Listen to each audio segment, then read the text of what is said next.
बहुत समय पहले राजस्थान के एक छोटे से गांव रामपुरा में दो भाई रहते थे, विक्रम और मोहन। दोनों एक ही पिता की संतान थे, लेकिन दोनों की सोच आसमान और जमीन जितनी अलग थी। विक्रम बड़ा भाई था, तेज दिमाग, चालाक और पैसा कमाने का भूखा। उसे लगता था कि जिंदगी में सिर्फ पैसा ही सब कुछ है।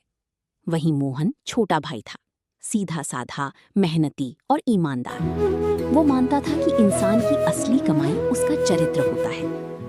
उनके पिता रामदास जी गांव के सम्मानित किसान थे। उन्होंने पूरी जिंदगी खेतों में पसीना बहाकर अपने परिवार को संभाला था। लेकिन एक रात अचानक उनकी तबीयत बिगड़ी और सुबह होते होते उनका निधन हो गया। पूरा घर टूट गया। उस समय विक्रम 25 साल का था और मोहन सिर्फ 18 साल का।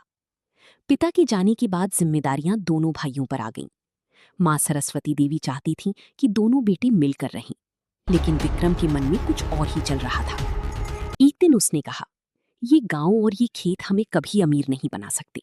मैं शहर जाऊंगा, बड़ा बिजनेस करूंगा और ये जमीन बेच दूंगा। मोहन घबरा गया।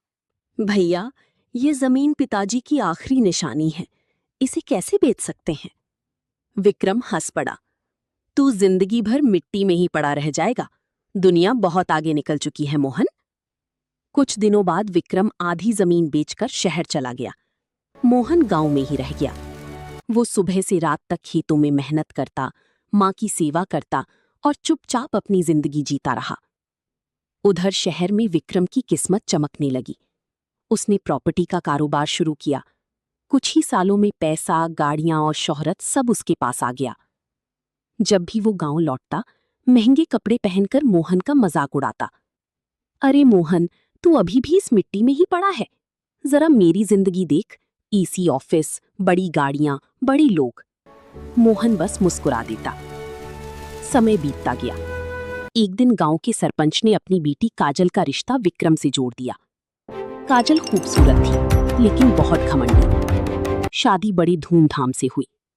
उधर मोहन ने भी गांव की एक गरीब लेकिन संस्कारी लड़की गीता से विवाह कर लिया। गीता ज्यादा पढ़ी लिखी नहीं थी, लेकिन उसका दिल बहुत साफ था। दोनों पति पत्नी छोटी सी झोपड़ी में भी खुश रहते थे।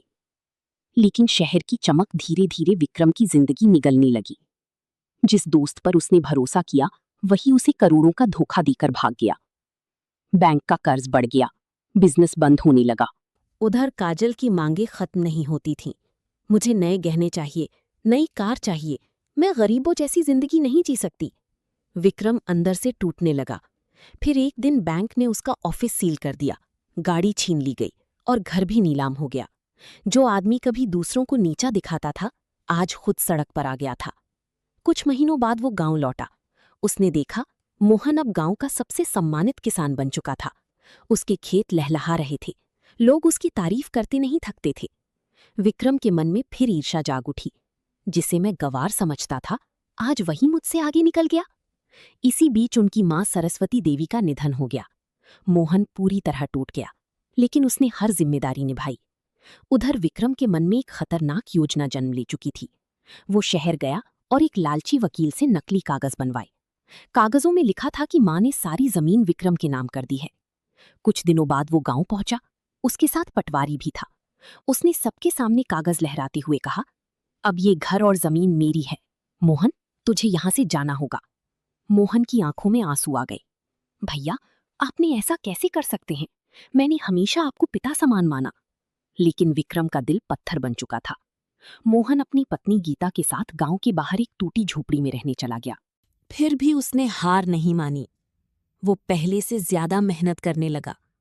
गीता हर कदम पर उसका साथ देती रही। लेकिन कहते हैं ना, झूठ ज्यादा दिन टिकता नहीं। जिस आदमी ने विक्रम के लिए नकली कागज बनाए थे, उसे विक्रम ने पैसे ही नहीं दिए। कुछ दिनों बाद पंचायत बैठी। पूरा गांव वहां मौजूद था। विक्रम को पूरा भरोसा था कि आज जीत उसी की होगी। लेकिन तभी पंचायत में एक आवाज गूंजी, ये कागज नकली हैं। सबकी नजरें दरवाजे की तरफ मुड़ गईं। वही वकील अंदर आ रहा था।